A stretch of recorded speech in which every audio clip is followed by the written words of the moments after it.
Estimating and costing में कल हम लोग जो डिस्कस किए थे वो लास्ट क्या डिस्कस कर रहे थे कि लेबर चार्ज क्या होता है। इससे पहले हम लोगों ने क्या क्या पढ़ लिया था, ओवरहेड चार्ज पढ़ा था, नेट प्राइस लिस्ट पढ़ा था, प्रॉफिट पढ़ लिया था, क्या प्राइस लिस्ट पढ़ लिए थे। उसके बाद में एस्टिमेट क्या होता है, प्रोफार्मा कैसे बनाती है, सब चीज को हम लोग डिस्कस कर चुके थे। आज जो हम लोग पढ़ेंगे कल लेबर चार्ज कल हम लोग पढ़ रहे थे, और लेबर चार्ज मैंने क्या पढ़ा था, 3 मेथड पढ़ा था। पहला क्या पढ़ा था, पर डे मेथड, दूसरा पढ़ा था पॉइंट टू पॉइंट मेथड, इसका नेम इलेक्ट्रिकल पॉइंट मेथड भी है, इसको इलेक्ट्रिकल पॉइंट भी बोलते हैं, इलेक्ट्रिकल पॉइंट मेथड, ये सेम है दोनों, इलेक्ट्रिकल पॉइंट मेथड। तीसरा आपके पास में क्या है, फिक्स परसेंटेज मेथड।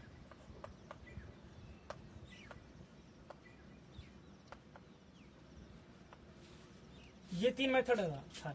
इसमें मैंने पहले क्या पढ़ लिया था, per day method. Per day method में कल बताया था आप लोगों को कि जो लेबर को हम पेमेंट करते हैं वो क्या करते हैं, दिन के हिसाब से करते हैं कि एक दिन में हमें कितना पेमेंट करना है। और इसके लिए हम क्या करते हैं, अलग अलग टाइप के लेबर लगा करके, जो अलग अलग क्वालिटी जिस प्रकार का लेबर है उस प्रकार के रेट हम उसको देते हैं। जैसे आपके पास मतलब आप सबको पता होगा, जैसे कि आप घर बनवाते हो, जो ईंट लगाता मिस्त्री होता है उसको जो भी प्राइस देते 700 रुपये 800 रुपये जो भी देते हैं उसको, उसका जो उसके बाद लेबर होता है उसको 400 देते 300 देते। तो वो सारे के सारे क्या है कि उसके काम के ऊपर डिपेंड करता है कि मैं किसको कितना पेमेंट देना है। दूसरा जो मेथड है वो क्या है आपके पास में, इलेक्ट्रिकल पॉइंट मेथड है। इलेक्ट्रिकल पॉइंट मेथड में क्या होता है कि हम देखते हैं कि किसी भी बिल्डिंग में कितने नंबर ऑफ पॉइंट हैं। सपोज कर लो ये एक रूम है, ये आपका रूम है,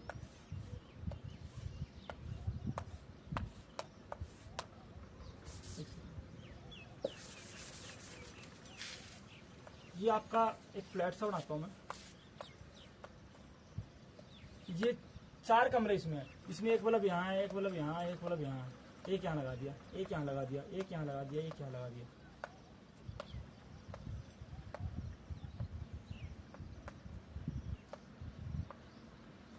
एक पंखा लगा दिया बीच में। अब इसमें पूछेगा कि आपको कितना पेमेंट करना है, टोटल नंबर ऑफ पेमेंट। इसमें नंबर सबसे पहले इसमें नंबर ऑफ पॉइंट कितना है, इसमें नंबर ऑफ पॉइंट कितना हो गया बताओ, नंबर पॉइंट कितना होगा, जितना इसमें बल्ब और पंखा दिख रहा है सबको आप काउंट कर लो, कितना हो गया, 1 2 3 4 5 6 7 8 9 10 11 12 13 14 15 16 17 18 19। तो नंबर ऑफ पॉइंट कितना हो गया इसका, 19 पॉइंट हो गया। और अगर हम बात करें कि इसका क्या रेट क्या है, तो रेट वो आपके पास पहले हम बात कर लेते हैं कितना रेट होगा। 1 पॉइंट का 100 हो सकता है, 200 हो सकता है। अगर 1 पॉइंट का 100 रुपये मानते हैं, 1 पॉइंट का हम 100 रुपया अगर लेते हैं तो टोटल अमाउंट कितना होगा, पेबल, टोटल पेबल अमाउंट कितना हो गया, 19 गुना में 100, मतलब 1900 रुपया ये आपका पेबल अमाउंट हो सकता है। तो मतलब ये डिपेंड किसके ऊपर करता है कि हम कितना पॉइंट कनेक्ट करवा रहे हैं और किस रेट से दे रहे हैं, ठीक है ना। तो ये तो क्या था, इलेक्ट्रिकल पॉइंट मेथड था। तीसरा जो आपके पास में क्या है वो है fixed percentage method. Fixed percentage method. अब हम अगर फिक्स परसेंटेज मेथड की बात करें तो इसमें क्या होता है कि हम कोई भी बिल्डिंग पे काम करते हैं, उसका टोटल कॉस्ट का जितना भी रेट होता है उस पर हम क्या करते हैं कि 1% लगा देते हैं। जैसे सपोज कर लो ये मैंने कोई कमरा लिया, हमें 1500 पॉइंट जोड़ने हैं, या 15 बाई 15 कोई रूम है, इसका मैंने टोटल कॉस्ट निकाल लिया 2000 रुपये वायरिंग का, ठीक है, मान के चल रहे हैं। तो इन 2000 का हम क्या करते हैं कि अब ये निकालते हैं, इसका फिक्स परसेंटेज निकालते हैं। तो कैसे निकालेंगे, 2000 का एक फिक्स परसेंट होता है 10%, तो 10% बटे में अपने 100, इसको यहाँ से कट कर दो तो कितना यहाँ से इसका 200 रुपया बन गया। तो ये डिपेंड करता है कि हम कितना का प्रोजेक्ट ले रहे हैं, उसके ऊपर क्या करते हैं कि एक पर्टिकुलर परसेंटेज फिक्स कर देते हैं, ठीक है। तो ये तो 3 मेथड था इसका, लेबर को हम पेमेंट कैसे करते हैं। अगला जो टॉपिक इसमें पढ़ेंगे वो है कंटेंजेंसी।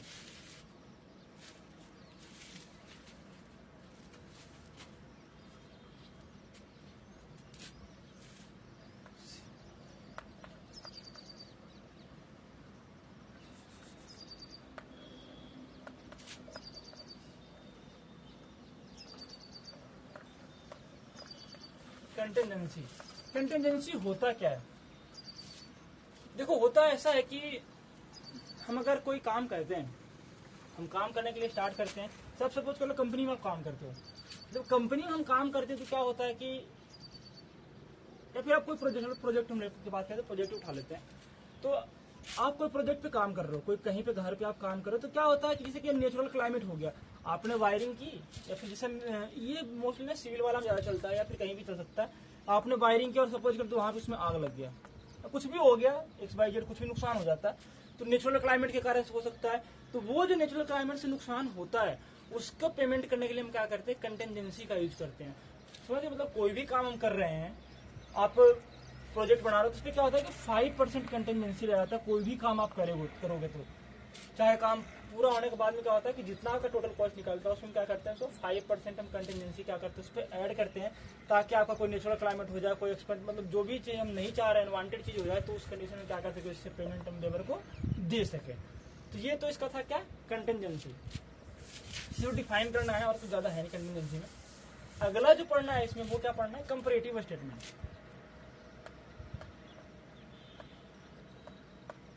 Comparative statement.